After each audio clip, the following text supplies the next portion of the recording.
ಮದ್ವೆನೇ ಮಾಡ್ಕೊಂಡು ಗೃಹಿಣಿ ಆಗಿದ್ದೀವಿ ಅಂದಮೇಲೆ ಇನ್ನು ಮನೆ ಕೆಲಸ ಮಾಡೋದಕ್ಕೆ ಬೇಜಾರು ಮಾಡ್ಕೊಂಡ್ರೆ ನಡೆಯುತ್ತಾ? ಇವತ್ತು ನಾನು ನಿಮಗೆ ಒಂದಿಷ್ಟು ಅಭ್ಯಾಸಗಳನ್ನು ತಿಳಿಸ್ತೀನಿ. ಇದರಿಂದ ನಿಮ್ಮ ಬಗ್ಗೆ ನೀವು ಕೇರ್ ತಗೊಳ್ಳೋದ್ರ ಜೊತೆಗೆ ನಿಮ್ಮ ಮನೆ ಕೆಲಸನ ಇಷ್ಟಪಟ್ಟು ಕಡಿಮೆ ಸಮಯದಲ್ಲಿ ಮುಗಿಸ್ತೀರಾ. ಹಲೋ ನನ್ನ ಮುದ್ದು ಕುಟುಂಬದವರೇ, welcome back to my channel. ನಾನು ನಿಮ್ಮ ಪ್ರೀತಿಯ ಪ್ರೇಮಾಶಂಕರ್.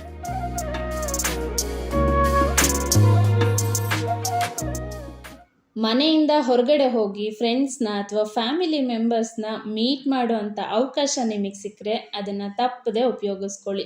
ಗೃಹಿಣಿ ಅಂದ ತಕ್ಷಣ ಯಾವಾಗಲೂ ಮನೆಯಲ್ಲೇ ಇರಬೇಕು ಅಂತಲ್ಲ, ನಾವು ಕೂಡ ಹೊರಗಡೆ ಹೋಗಿ ಜನರ ಜೊತೆ ಬೆರ್ತಾಗ್ಲೇ ಹೊರಗಡೆ ಪ್ರಪಂಚ ಹೇಗಿದೆ ಅನ್ನೋದು ನಮಗೂ ಗೊತ್ತಾಗುತ್ತೆ. ಕೂದಲು ಸ್ಟ್ರೈಟ್ ಮಾಡಿಸ್ಕೊಂಡವ್ರನ್ನ ನೋಡಿದಾಗ್ಲೆಲ್ಲ ನನಗೂ ಈ ರೀತಿ ನನ್ನ ಕೂದಲು ಸ್ಟ್ರೈಟ್ ಮಾಡಿಸ್ಕೋಬೇಕು ಅಂತ ಅನ್ನಿಸ್ತಾ ಇತ್ತು. ಆದರೆ ಕೆರಾಟಿನ್ ಟ್ರೀಟ್ಮೆಂಟು, ಹೇರ್ ಸ್ಟ್ರೈಟ್ನಿಂಗ್ ಅಂದರೆ ಭಯ ಕೂಡ ಇತ್ತು. ಅದಕ್ಕೆ ಮನೆಯಲ್ಲೇ ಒಂದು ಹೇರ್ ಸ್ಟ್ರೈಟ್ನರ್ ಇದ್ದರೆ ನಮ್ಗೆ ಯಾವಾಗ ಬೇಕೋ ಆವಾಗ ಮಾಡ್ಕೋಬೋದು ಅಂತ ಹೇಳಿ ಅಮೆಝಾನ್ನಿಂದ ಒಂದು ಹೇರ್ ಸ್ಟ್ರೈಟ್ನರ್ನ ತರಿಸ್ಕೊಂಡಿದ್ದೀನಿ. ಇದು Agaro hair straightener comb, model number HSB2107. ನೋಡೋದಕ್ಕೆ ಸೇಮ್ ಬಾಚಣಿಗೆ ಥರನೇ ಇದೆ. ಹಾಗೆ ಕೈಯಲ್ಲಿ ಗ್ರಿಪ್ ಕೂಡ ತುಂಬ ಚೆನ್ನಾಗಿ ಸಿಗುತ್ತೆ. ಇನ್ನು ಬಾಕ್ಸ್ ಮೇಲೆ ಎಲ್ಲ ಡೀಟೇಲ್ಸ್ನು ಕೂಡ ನೀಟಾಗಿ ಮೆನ್ಷನ್ ಮಾಡಿದ್ದಾರೆ. 5 ಟೆಂಪ್ರೇಚರ್ ಸೆಟ್ಟಿಂಗ್ಸ್ವರೆಗೂ ಇದನ್ನು ನಾವು ಸೆಟ್ ಮಾಡ್ಕೋಬೋದು. ಹಾಗೆಯೇ 210 ಡಿಗ್ರಿ ಸೆಂಟಿಗ್ರೇಡ್ನಷ್ಟು ಹೀಟ್ನ ಮಾಡ್ಕೋಬೋದು.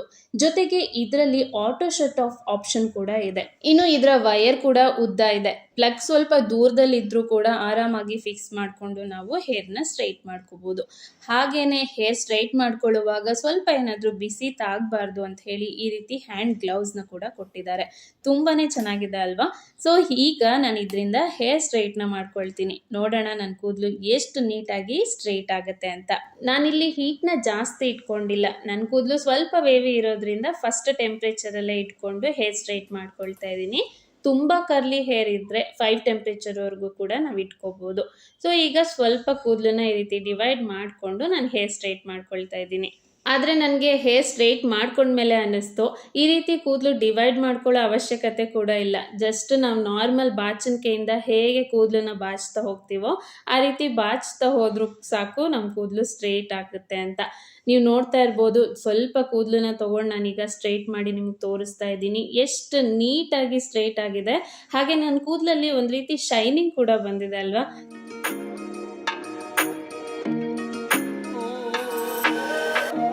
ಡಿಫ್ರೆನ್ಸ್ ಕೂಡ ಎಷ್ಟು ನೀಟಾಗಿ ಗೊತ್ತಾಗ್ತಾ ಇದೆ ಅಲ್ವಾ? ನನಗಂತೂ ತುಂಬಾ ಇಷ್ಟ ಆಯಿತು ಈ ಹೇರ್ ಸ್ಟ್ರೈಟ್ನರ್. ಸೊ ನಿಮಗೂ ಕೂಡ ಏನಾದರೂ ಈ ರೀತಿ ಹೇರ್ ಸ್ಟ್ರೈಟ್ನರ್ ತೊಗೋಬೇಕು ಅಂತ ಆಸೆ ಇದ್ದರೆ ನಾನಂತೂ ಹೈಲಿ ರೆಕಮೆಂಡ್ ಮಾಡ್ತೀನಿ. ವಿಡಿಯೋ ಕೆಳಗಡೆ ಡಿಸ್ಕ್ರಿಪ್ಷನಲ್ಲಿ ಇದ್ರ ಲಿಂಕನ್ನು ಕೂಡ ಕೊಟ್ಟಿರ್ತೀನಿ. ನೀವು ಬೇಕು ಅಂದರೆ ಖಂಡಿತವಾಗ್ಲೂ ಪರ್ಚೇಸ್ ಮಾಡ್ಕೋಬೋದು. ಹೇರ್ ಸ್ಟ್ರೈಟ್ ಮಾಡುವಾಗ ಗ್ಲೌಸ್ ಬೇಕು ಅಂತ ಏನು ಅನ್ನಿಸ್ಲಿಲ್ಲ. ಹಾಗೆ ನಾನು ಇದನ್ನು ಸ್ಕಾಲ್ಪ್ವರೆಗೂ ಕೂಡ ತೊಗೊಂಡೋಗ್ತಾ ಇದ್ದೀನಿ. ಸ್ಕಾಲ್ಪ್ಗೂ ಕೂಡ ಏನು ಪ್ರಾಬ್ಲಮ್ ಆಗಲಿಲ್ಲ. ಬೇರೆ ಎಲ್ಲ ಸ್ಟ್ರೈಟ್ನರ್ಗಳು ಸ್ಕಾಲ್ಪ್ ಹತ್ರ ಸುಟ್ಬಿಡತ್ತೆ ಅಂತ ಹೇಳ್ತಾರಲ್ವ, ಇದರಿಂದ ನನಗೆ ಆ ರೀತಿ ಏನು ಅನುಭವ ಆಗಲಿಲ್ಲ. ಹಾಗೇನೆ ಪೂರ್ತಿ ಹೇರನ್ನು ನಾನು ಸ್ಟ್ರೈಟ್ ಮಾಡ್ಕೊಂಡ್ಮೇಲೆ ಎಷ್ಟು ಡಿಫ್ರೆನ್ಸ್ ಕಾಣಿಸ್ತಾ ಇದೆ ನೋಡಿ, ಎಷ್ಟು ಚೆನ್ನಾಗಿ ಅನಿಸ್ತಾ ಇದೆ ಅಲ್ವಾ? ನನಗಂತೂ ತುಂಬಾ ಇಷ್ಟ ಆಯಿತು. ಇವತ್ತು ಇನ್ಸ್ಟಾಗ್ರಾಮ್ಗೋಸ್ಕರ ಒಂದು ರೀಲ್ ಶೂಟ್ ಮಾಡೋದಿದೆ, ಜೊತೆಗೆ ಒಂದು ಬರ್ತ್ಡೇ ಪಾರ್ಟಿಗೆ ಹೋಗೋದು ಕೂಡ ಇದೆ. ಅದಕ್ಕೆ ರೆಡಿ ಆಗ್ತಾ ಇದ್ದೀನಿ. ನನಗೆ ರೆಡಿ ಆಗೋದಂದರೆ ತುಂಬಾ ಇಷ್ಟ. ನಮ್ಮನ್ನು ನಾವು ಪ್ಯಾಂಪರ್ ಮಾಡ್ಕೊಳ್ಳೋದಕ್ಕೆ ಸಿಗೋಂಥ ಚಾನ್ಸ್ ಇದೊಂದೇ ಅಲ್ವಾ? ಅದನ್ನು ಯಾಕೆ ನಾವು ಮಿಸ್ ಮಾಡ್ಕೋಬೇಕು? ಇದ್ರ ಜೊತೆಗೆ ಕಷ್ಟ ಸುಖ ಮಾತಾಡೋದಕ್ಕೊಬ್ರು ಸಿಗ್ತಾರಲ್ವಾ, ಅದಕ್ಕೋಸ್ಕರನಾದರೂ ರೆಡಿಯಾಗಿ ಹೋಗಲೇಬೇಕು.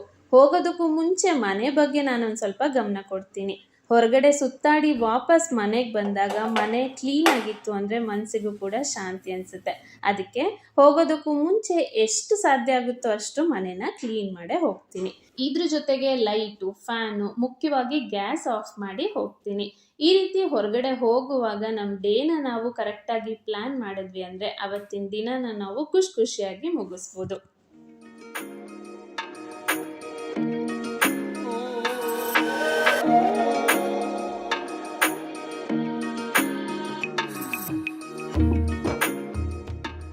ಅಲ್ಲಿಂದ ಬಂದ ಮೇಲೆ ಒಂದು ಲೋಟ ನೀರು ಕುಡಿದು ಫ್ಯಾನ್ ಆನ್ ಮಾಡಿಕೊಂಡು ಆರಾಮಾಗಿ ರೆಸ್ಟ್ ಮಾಡ್ಬೋದಿತ್ತು. ಆದರೆ ನಂಗೆ ಗೊತ್ತು, ಈಗ ನಾನು ರೆಸ್ಟ್ ಮಾಡೋದ್ರಿಂದ ಉಳಿದಿರೋಂಥ ಪೆಂಡಿಂಗ್ ಕೆಲಸನ ಮತ್ತೆ ನಾಳೆ ನಾನೇ ಮಾಡಬೇಕು. ಇದರಿಂದ ನೆಕ್ಸ್ಟ್ ಡೇ ಕೆಲಸ ಹಾಗೆ ಉಳ್ಕೊಳ್ತಿತ್ತು. ಅದಕ್ಕೆ ಅಚ್ಚು ಸ್ಕೂಲಿಂದ ಬರೋ ಅಷ್ಟರಲ್ಲೇ ನನ್ನ ಕೆಲಸನ ಆದಷ್ಟು ಕಂಪ್ಲೀಟ್ ಮಾಡ್ಕೊಳ್ಳೋಣ ಅಂತ ಹೇಳಿ ಕೆಲಸನ ಶುರು ಮಾಡಿದ್ದಾಯಿತು.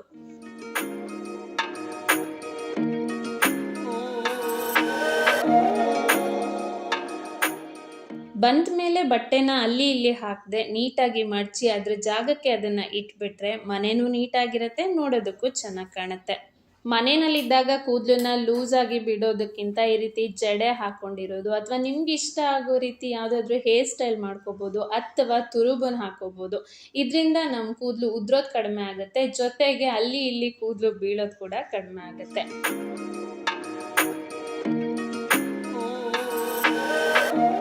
ಇನ್ನು ಓಡಾಡ್ತಾ ಇರುವಾಗ ಅಥವಾ ಏನಾದರೂ ಕೆಲಸ ಮಾಡ್ತಾ ಇರುವಾಗ ಬೇರೆ ಯಾವುದಾದ್ರೂ ಕೆಲಸ ಪೆಂಡಿಂಗ್ ಇದೆ ಅಂತ ಕಾಣಿಸಿದ್ರೆ ಆ ಕೆಲಸನ ಆದಷ್ಟು ಅಲ್ಲೇ ಮುಗಿಸೋದಕ್ಕೆ ಪ್ರಯತ್ನ ಮಾಡ್ತೀನಿ. ಅಚ್ಚು ಮತ್ತು ಅಶ್ವಿನ್ ಈ ಡ್ರೆಸ್ಸಿಂಗ್ ಟೇಬಲ್ ಮೇಲೆ ಹತ್ತಿ ತುಂಬ ಸಾರಿ ಓಡಾಡಿ ಆಟ ಆಡ್ತಾ ಇರ್ತಾರೆ. ಅಂಥ ಟೈಮಲ್ಲಿ ಗ್ಲಾಸ್ನ ಮುಟ್ಟಿ ಗ್ಲಾಸ್ ತುಂಬಾ ಗಲೀಜಾಗಿದೆ. ಈಗ ಇಮಿಡಿಯೇಟ್ ಆಗಿ ಈ ಗ್ಲಾಸನ್ನು ನಾನು ಕ್ಲೀನ್ ಮಾಡ್ತಾ ಇದ್ದೀನಿ. ಗ್ಲಾಸ್ ಕ್ಲೀನ್ ಮಾಡೋದ್ರ ಜೊತೆಗೆ ಡ್ರೆಸ್ಸಿಂಗ್ ಟೇಬಲ್ನು ಕೂಡ ಒರೆಸ್ಕೊಂಡ್ಬಿಟ್ರೆ ಅರ್ಧ ಕೆಲಸ ಮುಗ್ದೋಗುತ್ತೆ. ಮತ್ತೆ ಇದಕ್ಕೆ ಅಂತಾನೆ ನಾವು ಸ್ಪೆಷಲ್ ಆಗಿ ಟೈಮ್ನ ಇಟ್ಟು ಕ್ಲೀನ್ ಮಾಡೋ ಅವಶ್ಯಕತೆ ಇರೋದಿಲ್ಲ.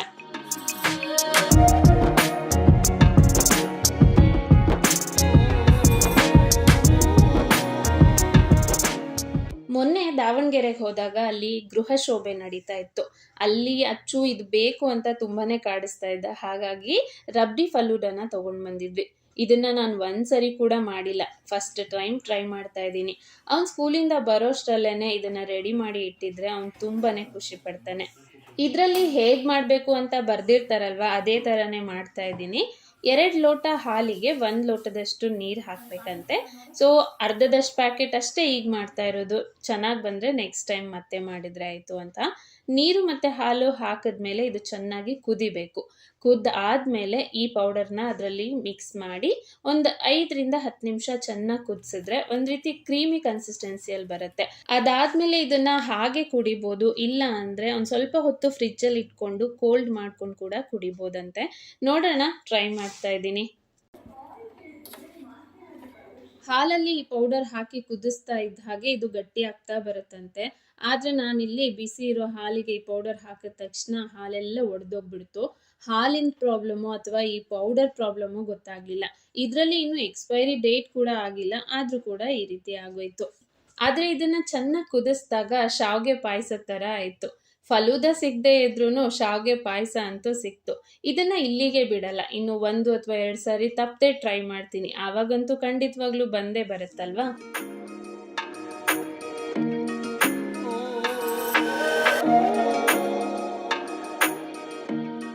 ಇನ್ನು ಅಚ್ಚು ಸ್ಕೂಲಿಂದ ಬಂದಾಯ್ತು.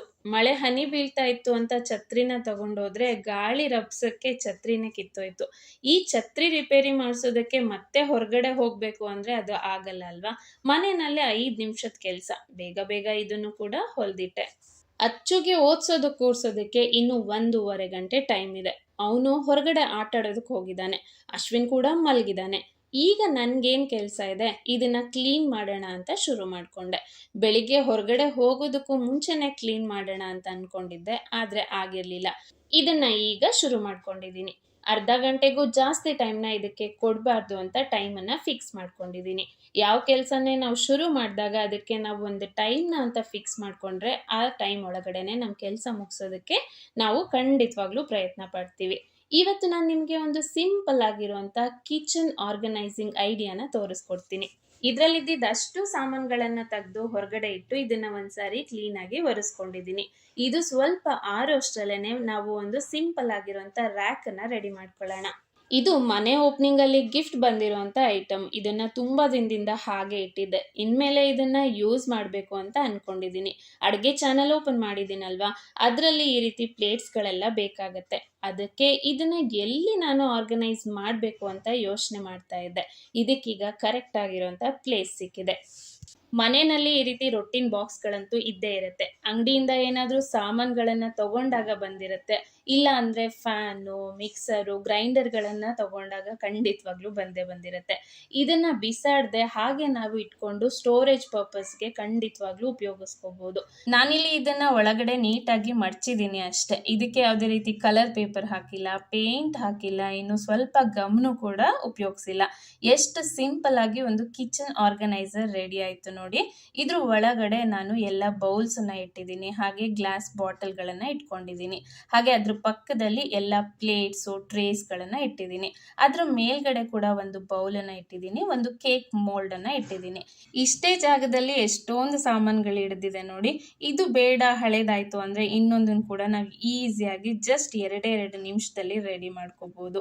ಸೊ ತುಂಬಾ ಸಿಂಪಲ್ ಆಗಿರುವಂಥ ಒಂದು ಐಡಿಯಾನ ನಿಮ್ಮ ಜೊತೆ ಶೇರ್ ಮಾಡಿದ್ದೀನಿ. ಹೇಗನ್ನಿಸ್ತು ಈ ಐಡಿಯಾ ಅಂತ ಪ್ಲೀಸ್ ನನಗೆ ಕಮೆಂಟ್ ಮಾಡಿ ಹೇಳಿ.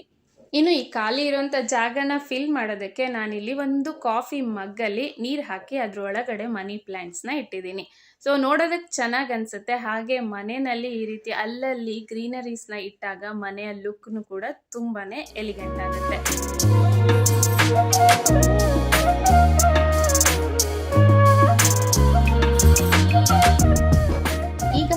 ಈಗ ಅಚ್ಚುಗೆ ಓದಿಸೋ ಅಂಥ ಟೈಮ್. ಅವನ ಹೋಮ್ವರ್ಕ್ನ ಮಾಡ್ಕೊಳ್ತಾ ಇರುವಾಗ ನನಗೆ ಬೇರೆ ಏನು ಕೆಲಸ ಇರಲಿಲ್ಲ. ಅಶ್ವಿನ್ ಕೂಡ ಅವನ ಆ್ಯಕ್ಟಿವಿಟೀಸಲ್ಲಿ ಅವನು ಬ್ಯುಸಿ ಆಗಿದ್ದ. ಸೊ ನಾನಿಲ್ಲಿ ಸ್ವಲ್ಪ ಬಟ್ಟೆಗಳನ್ನು ಐರನ್ ಮಾಡಿ ಇಟ್ಕೊಳ್ತಾ ಇದ್ದೀನಿ. ಅವನಿಗೆ ಓದಿಸೋ ಕೆಲಸನೂ ಆಗುತ್ತೆ, ಜೊತೆಗೆ ಬಟ್ಟೆ ಐರನ್ ಕೆಲಸನೂ ಮುಗ್ದೋಗುತ್ತೆ. ಇದೇ ಕೆಲಸ ಅಂತ ಅಲ್ಲ, ಬೆಳಿಗ್ಗೆ ಮಕ್ಕಳಿಗೆ ಅಥವಾ ಹಸ್ಬೆಂಡ್ಗೆ ಲಂಚ್ ಬಾಕ್ಸ್ ಕಳಿಸೋದಕ್ಕೆ ಏನಾದರೂ ಪ್ರಿಪ್ರೇಷನ್ ಬೇಕಿದ್ರೆ ಮಾಡ್ಕೋಬೋದು, ಅಥವಾ ರಾತ್ರಿ ಅಡುಗೆಗೆ ತರಕಾರಿಗಳೇನಾದರೂ ಬೇಕಿದ್ರೆ ಕಟ್ ಕೂಡ ಮಾಡ್ಕೋಬೋದು. ಇನ್ನು ಬಟ್ಟೆಗಳನ್ನು ಮಡ್ಚಿಟ್ಕೋಬೋದು. ಎಷ್ಟೊಂದು ಕೆಲಸ ಇರುತ್ತಲ್ವಾ. ಮಲ್ಟಿ ಟಾಸ್ಕ್ ಮಾಡೋದ್ರಿಂದ ನಮಗೇನೆ ಉಪಯೋಗ. ಇನ್ನು ಶರ್ಟ್ಗಳನ್ನು ಐರನ್ ಮಾಡಿ ಹ್ಯಾಂಗ್ ಮಾಡುವಾಗ ಮೇಲಿನ 1-2 ಬಟನ್ಗಳನ್ನು ಹಾಕಿ ಹ್ಯಾಂಗ್ ಮಾಡೋದ್ರಿಂದ ವಾರ್ಡ್ರೋಬಲ್ಲಿ ಜಾಗ ಜಾಸ್ತಿ ಹಿಡಿಯೋದಿಲ್ಲ. ಇನ್ನು ನಾವು ಮಾಡಿರೋಂಥ ಐರನ್ ಬೇಗ ಹಾಳಾಗೋದಿಲ್ಲ. ಈ ಟ್ರಿಕ್ನ ಖಂಡಿತವಾಗ್ಲೂ ಮಿಸ್ ಮಾಡದೆ ಟ್ರೈ ಮಾಡಿ ನೋಡಿ. ಇವತ್ತಿನ ಈ ಪುಟಾಣಿ ವ್ಲಾಗನ್ನು ಇಲ್ಲಿಗೆ ಮುಗಿಸ್ತಾ ಇದ್ದೀನಿ. ಐ ಹೋಪ್ ಈ ವ್ಲಾಗ್ ನಿಮ್ಮೆಲ್ಲರಿಗೂ ಇಷ್ಟ ಆಗಿದೆ, ಹಾಗೆ ಸ್ವಲ್ಪನಾದರೂ ಯೂಸ್ ಆಗುತ್ತೆ ಅಂತ ಅಂದ್ಕೊಂಡಿದ್ದೀನಿ. ವಿಡಿಯೋ ಇಷ್ಟ ಆಗಿದ್ರೆ ಮಿಸ್ ಮಾಡದೆ ಲೈಕ್ ಮಾಡಿ, ಹಾಗೆಯೇ ನಿಮ್ಮ ಫ್ರೆಂಡ್ಸ್ ಮತ್ತು ಫ್ಯಾಮಿಲಿ ಮೆಂಬರ್ಸ್ ಜೊತೆಗೂ ಕೂಡ ಶೇರ್ ಮಾಡಿ. ಇನ್ನು ಫಸ್ಟ್ ಟೈಮ್ ಈ ಚಾನಲ್ ವಿಡಿಯೋ ನೋಡ್ತಾ ಇದ್ರೆ ಪ್ಲೀಸ್ ಚಾನಲನ್ನು ಸಬ್ಸ್ಕ್ರೈಬ್ ಮಾಡಿಕೊಂಡು ಪಕ್ಕದಲ್ಲಿರುವಂಥ ಬೆಲ್ ಐಕಾನ್ನ ಕ್ಲಿಕ್ ಮಾಡಿ. ಸಿಗ್ತೀನಿ ಮತ್ತೊಂದು ಇಂಟ್ರೆಸ್ಟಿಂಗ್ ಆ್ಯಂಡ್ ಯೂಸ್ಫುಲ್ ವ್ಲಾಗ್ ಜೊತೆ. ಅಲ್ಲಿವರೆಗೂ thanks for watching. Bye bye.